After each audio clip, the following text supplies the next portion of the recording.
வணக்கங்கண்ணா. Kunnathur Duraisamy borewell mechanic பேசுகிறேங்க. பார்த்தீங்கன்னா அன்னூர் பக்கத்தில் குன்னத்தூருங்கண்ணா. கோயில் பழைய குன்னத்தூர்னு சொல்லுவாங்க. அந்த போரில் பார்த்தீங்கன்னா வேர் பார்த்தீங்கன்னா பொந்து வேருகளாட்ட நிறைய வேர் வந்துருந்துச்சுங்க. வேரெல்லாம் எடுத்ததுக்கப்புறம் பார்த்தீங்கன்னா இந்த மாதிரி சமட்டி ஒன்று வந்துச்சுங்கண்ணா. சமட்டி பிடி பெரிய சுத்தியலோட பிடிங்க. ஒரு சுத்தியல் பார்த்தீங்கன்னா அது ஒரு 5-6 கிலோ வரும். தேருங்க 5-6 கிலோ வருங்க. சமட்டி புடி ஒன்று உள்ள வந்து எடுத்துங்க. வேர் முளைப்பான் இருந்துச்சு. அதையுமே எடுத்ததுக்கப்புறம் பார்த்தீங்கன்னா இன்னொரு பிரச்சனை. இந்த மாதிரி ஒரு ராடு வந்து அந்த வேரை வந்து எடுக்கிறதுக்காக உள்ளிட்டு அவங்களே ட்ரை பண்ணி அடிச்சு பார்த்துங்க.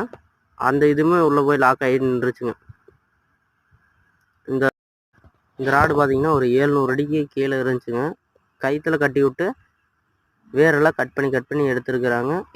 இது போய் உள்ளே லாக் ஆகி நின்றுச்சுங்க. வரமாட்டேன்ருச்சுங்க. ஓவர்லோடு கொடுத்து கட் ஆகி போச்சுன்னா நாங்கள் போய் ட்ரை பண்ணி எடுத்து லாக் விட்டு பிடிச்சி இந்த கொக்கி விட்டு பிடிச்சிங்க. அவங்க பொருள் ரிலீஸ் பண்ணி கொடுத்துட்டுங்கண்ணா. போரையுமே நாங்கள் க்ளீன் பண்ணி கொடுத்துட்டு வந்துட்டோம். உங்களுக்கு இதே மாதிரி தேவைப்பட்டுச்சுன்னா நம்ம யூடியூப் சேனல் நம்பர் முன்னாலே இருக்குது, நம்மளை கான்டாக்ட் பண்ணுங்கண்ணா. நம்ம குன்னத்தூர் துரைசாமி போர்வெல்ண்ணா. வணக்கங்கண்ணா.